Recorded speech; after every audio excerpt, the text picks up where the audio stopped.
तो आज जिस समय बतलाया कि वह यज्ञ जो हुआ था वह मखौड़ा धाम में हुआ। आज जिस समय मखौड़ा धाम में जब यज्ञ हो गया तो अग्नि देवता हविष्यात्र पायस को लेकर के प्रकट हुए, और जिस समय पायस खीर को लेकर के प्रकट हुए तो राजा दशरथ को दे दिया। जब राजा दशरथ को दिया, कहा जाओ इस पायस को लेकर के जाओ, जाकर के अपनी पटरानियों को खिला दो, समय आने पर उनके गर्भ से पुत्रों का जन्म होगा। तो आज राजा दशरथ के मन में बड़ा ही दुख हुआ। दुख इस कारण से कि चलो ठीक है, इतने दिनों से दुख है कि पुत्र नहीं, शायद हो सकता है भगवान हमारी बात सुन ले, हो सकता है कि पुत्र हो जाए। तो आज उसी समय पायस को लेकर के घर को आते हैं, और जब घर को आते हैं तो क्या हुआ कि पटरानी कौशल्या जी को जाते ही आधा भाग दिया।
राजा दशरथ पायस खीर को लेकर के आई, ला करके अपने तीनों रानियों को दिया, आधा भाग कैकेयी को दिया। जैसे पायस कैकेयी के हाथ में गया तो उसी समय एक गृधी देख रही थी। एक गृधी ने जब देखा पायस को, उसी समय वह गृधी आई, दौड़ करके उस पायस को उठाया, उठा करके अंजनी पर्वत पर फेंक दिया। लेकिन जरा विचार करें कि उस गृधी ने ऐसा क्यों किया। गृधी ने पायस को इस कारण से फेंका था कि एक समय की बात ब्रह्मा जी तपस्या कर रहे थे, तो जो गृधी थी, गृधी पूर्व जन्म में अप्सरा थी, जिसका नाम था सुवर्चा। सुवर्चा नाम की अप्सरा थी। ब्रह्मा जी तपस्या करते थे तो उसने अपने नाच कूद से ब्रह्मा जी का ध्यान भंग कर दिया था। तो ब्रह्मा जी ने श्राप दे दिया, कहा जाओ तुम जाकर के गृधी हो जाओ। आज सुवर्चा नाम की अप्सरा रोने लगी, कहा उद्धार कब होगा। तो कहा कि सुनो, त्रेता युग में जब राजा दशरथ पायस खीर को लेकर आएंगे, जब अपने पटरानियों को देंगे, तब कैकेयी के हाथ में जैसे पायस जाएगा आप उसको उठा करके अंजनी पर्वत पर फेंक दोगी, तब तुम्हारा उद्धार हो जाएगा। तो आज वैसे ही किया। आज जिस समय गृधी ने उठा करके फेंक दिया अंजनी पर्वत पर, उसी समय उसका उद्धार हो गया। इधर कौशल्या और सुमित्रा ने मिल करके आधा आधा भाग ले जा करके दिया है कैकेयी को, और जब कैकेयी ने पायस को खाया तो इस प्रकार से तीनों रानियां गर्भवती हो गई। आज जिस समय तीनों रानियां गर्भवती हो गई, धीरे धीरे समय व्यतीत होता गया। राजा दशरथ के घर में पुत्र का जन्म हुआ, और जिस समय राजा दशरथ के घर में पुत्र हुआ तो राजा दशरथ बड़े खुश हो गए। विप्रधेन सुरसंत हित लीन मनुज अवतार, और निज इच्छा निर्मित तनु माया गुण गोपार। द्वादश पुत्र दशरथ पुत्र जन्म सुनिकाना, मानो ब्रह्मानंद समाना। आज जिस समय पुत्र का जन्म हुआ है, राजा दशरथ पुत्र को देखते हैं तो बड़े ही खुश हो जाते हैं कि इतने दिनों के बाद हमारे घर में ऐसा समय आया।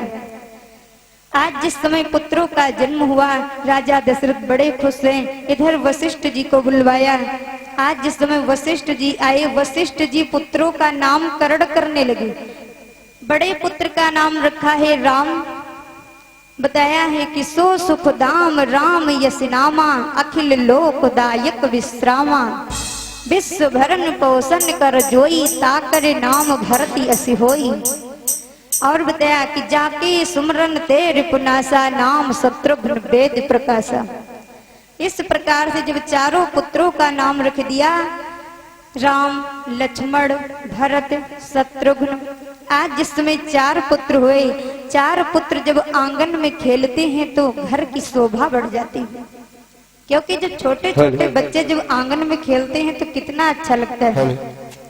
आज जिस समय भगवान राम लखन, जिस समय चारों भाई आंगन में खेलते हैं किलकारी मारकर, तो राजा दशरथ खुश हो जाते हैं कि चलो इतने दिनों के बाद आज मैं देखता हूँ कि हमारे घर में पुत्र खेल रहे हैं। बोली सांवरे सरकार की जय हो। तो सभी लोग ताली बजा करके बोलना कि ठुमको ठुमको नाचे अंगना हो कौशल्या के ललना।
सरकार की जय हो।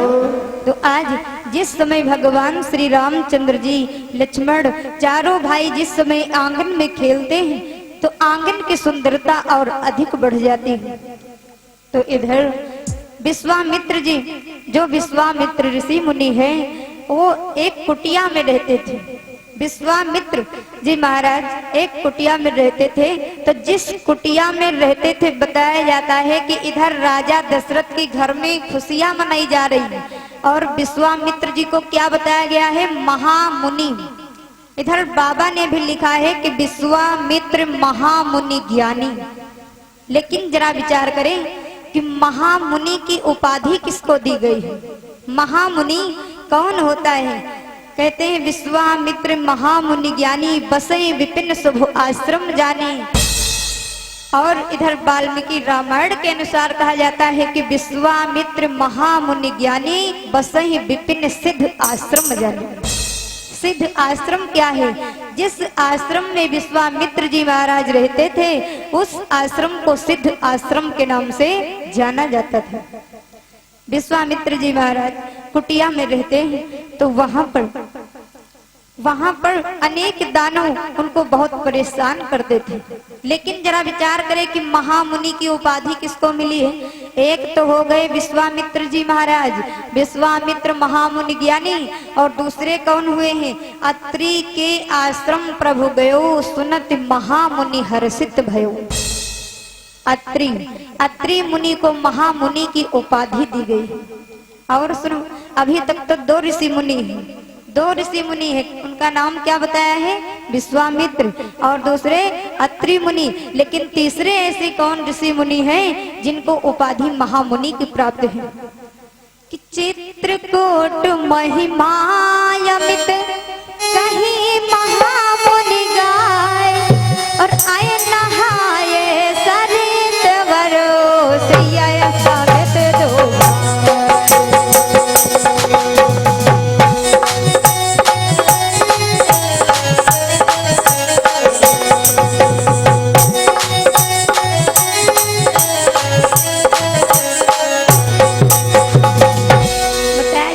चित्रकूट महिमायमित कही महामुनि गाय और आए नहाए सरित वर सिया समेत दो भाई। तीसरे कौन है, वाल्मीकि महाराज, जिनको महामुनि की उपाधि प्राप्त है। ऐसे तीन ऋषि मुनि हैं जिनको महामुनि की उपाधि दी जाती है। आज विश्वामित्र जी महाराज को बड़ा कष्ट है। जिस समय सिद्ध आश्रम में बैठ करके पूजा पाठ करते हैं, जैसे हवन करते हैं, स्वाहा स्वाहा की ध्वनि को सुन करके मारीच सुबाहु दौड़ करके आ जाते हैं, उनकी यज्ञ में विघ्न उत्पन्न कर देते हैं, जिससे उनका यज्ञ सफल नहीं हो पाता है। तब उसी समय विश्वामित्र जी महाराज को याद आ गया कि इस समय चौथा चरण चल रहा है। चौथे कल्प में त्रेता युग में राजा दशरथ के घर में पार ब्रह्म परमात्मा का अवतार हो चुका है। तो उसी समय याद आ गया विश्वामित्र जी को। तो मन में विचार करते हैं, अब मुझे परेशान होने की क्या जरूरत, क्योंकि अब स्वयं पार ब्रह्म परमात्मा आ गए। अब बताओ, जिस नगर में परमात्मा हो वहां पर लोगों को कष्ट होगा? नहीं होगा। अगर आप पूजा करते हैं तो पूजा करने से तो मन खुश हो जाता है। तो अगर जब भगवान आपके गांव में आ जाए तो इससे अच्छी कौन सी बात है। तो आज विश्वामित्र जी महाराज विचार करते हैं, अब मुझको जाना चाहिए राजा दशरथ की वहां। जब मैं वहां पर जाऊंगा, जा करके पुत्र को लेकर के आऊंगा। जब परमात्मा हमारे साथ में आएंगे तो मुझे किसी चीज का डर नहीं रह जाएगा।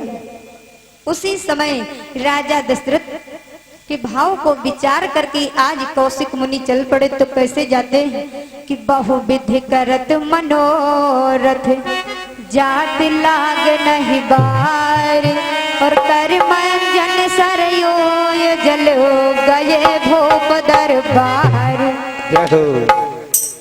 बहुविधि करत मनोरथ जात लाग नहीं बारी कर मंजन सरयू जल गए भूप दरबार। लेकिन अच्छा जरा विचार करें कि हर जगह आप कहीं भी जाएं, अयोध्या को जाएंगे तो सरयू नदी मिलेगी, है कि नहीं? गंगा नदी मिलेगी, अनेक नदियां हैं, हर एक स्थान पर जाओ तो वहां पर हर एक नदी होती, सरोवर होता है कि नहीं? लेकिन ऐसा क्या है कि जहां पर मंदिर है तो वहां पर सरोवर जरूर होता है। कभी आपने विचार किया, कोटवा जाते हैं तो आभरण मिलता है कि नहीं? लेकिन ऐसा क्या है कि हर जगह पर जहां पर जाओ वहां पर एक ना एक आभरण, एक ना एक सरोवर जरूर रहेगा। ऐसा हर जगह पर होता है। लेकिन ऐसा क्यों होता है? क्योंकि आप जब जाते हैं, मनुष्य का शरीर हमेशा दूषित होता है। मनुष्य का शरीर हमेशा दूषित होता है। जब आप जाते हैं कहीं स्थान पर तो आप जब उसमें से आचमन करते हैं, स्नान करते हैं, तो आपके शरीर से जितनी नकारात्मक शक्ति है सब चली जाती है, आपका शरीर पवित्र हो जाता है। इसीलिए आप कहीं स्थान पर जाएं, अगर वहां पर आभरण सरोवर है तो उसमें स्नान जरूर करना चाहिए।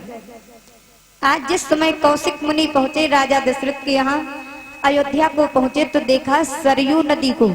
आज जिस समय सरयू नदी को देखा तो विचार करते हैं, इतना सुंदर अवसर आज तो मुझे पहली बार मिला है। तो उसी समय उसी नदी में स्नान करने लगे। और मंजन का मतलब है मंजन बुरुष वाली बात नहीं। ने सोच लियो मंजन तो मंजन बुरुष की बात नहीं। मंजन का अर्थ होता है शरीर की गंदगी को दूर करना। बहुविधि करत मनोरथ जात लाग नहीं बार, और कर मज्जन सरयू जल गए भूप दरबार। तो कौशिक मुनि सरयू नदी में स्नान करके जिस समय राजा दशरथ के वहां पर पहुंचे, राजा दशरथ को जब ये खबर मालूम हुई कि हमारे यहाँ कौशिक मुनि का आगमन हुआ है, तो उसी समय राजा दशरथ ने एक थाली को लिया। थाली में फूल, अक्षत, स्वागत करने के लिए माला लिया। आज सब चीज लेकर के तुरंत आए द्वार पर। जिस समय कौशिक मुनि का सम्मान करने लगे, सम्मान करके जब अंदर लेकर के गए, तुरंत राजगद्दी पर कौशिक मुनि को बिठा दिया। कौशिक मुनि हाथ जोड़ करके कहने लगे, हे राजन, मैं तुम्हारे यहाँ सम्मान लेने के लिए नहीं आया हूँ, ना तो तुम्हारे इस माला की जरूरत है, ना तुम्हारे इस चंदन की जरूरत है। मैं यहाँ पर आया हूँ तो तुम्हारा स्वागत सम्मान लेने के लिए नहीं आया हूँ कि मैं जाऊंगा, आप राजा हैं तो आप हमारा सम्मान करेंगे। मैं यहाँ पर इस कारण से आया हूँ कि अगर आप दे सकते हो तो मैं बताऊं, अगर ना दे पाओ तो ना बताऊं।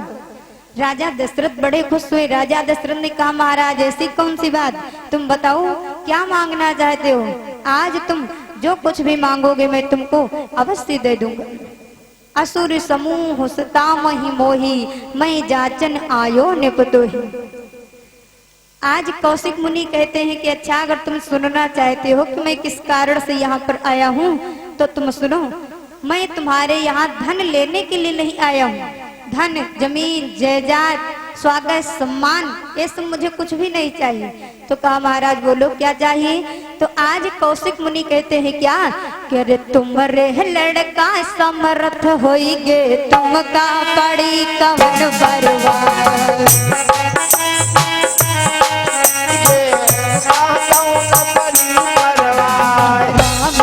चमड़ मांगे जय देव जिनका जय सांगलवाय।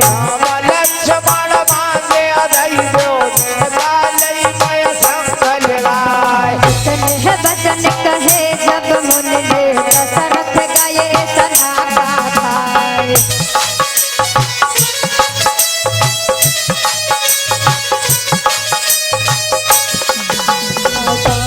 लड़का मुनि मांगत हो, सहते प्राण रहे घबराए।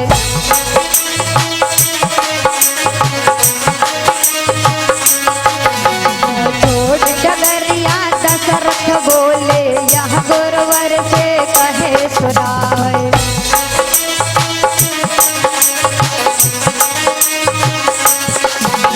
राम लक्ष्मण मांग न देवै, चाहे ले लियो प्राण हमारे।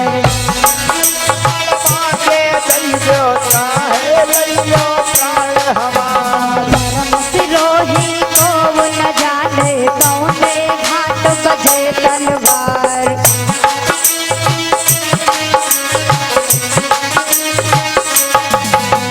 कठिन मार हुई है कुटिया पर, लड़का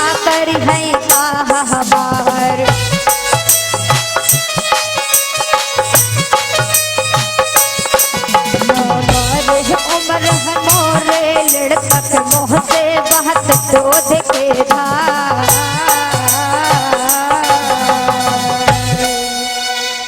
तो आज जिस समय कौशिक मुनि कहने लगे, हे राजन, मैं तुम्हारे यहाँ धन धाम स्वागत सम्मान लेने के लिए नहीं आया हूँ, अगर आप देना चाहते हैं तो आप अपने पुत्र को दे दीजिए। आज जैसे पुत्र का नाम सुना राम लक्ष्मण का, तो राजा दशरथ के मुंह से कुछ आवाज नहीं निकल पाई। राजा दशरथ ने कहा, महाराज आपने मांगा तो क्या मांगा? आज चौथेपन में आज हमारी उम्र 60,000 वर्ष की हो गई, तो हमारे घर में 4 पुत्र हुए, और 4 पुत्र हुए तो आज तुम दोनों पुत्र को मांगने के लिए आ गए हो।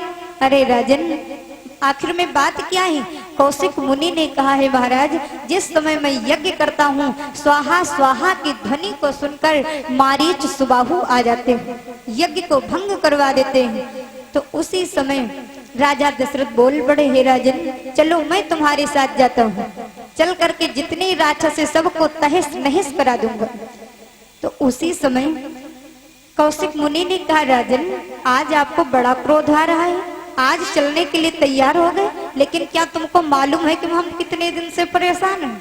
आज से नहीं, जब से मैं सिद्ध आश्रम में रहता हूँ तब से बहुत परेशान हूँ। और बताइए कि दानों मानों में अंतर क्या होता है? दानों मानों, दानों का अर्थ होता है जो वेद पुराण की बातों को न माने, उसे क्या कहते हैं? तेज से बोलो। और जो वेद पुराण की बातों को माने तो उसे क्या कहते हैं? मनई।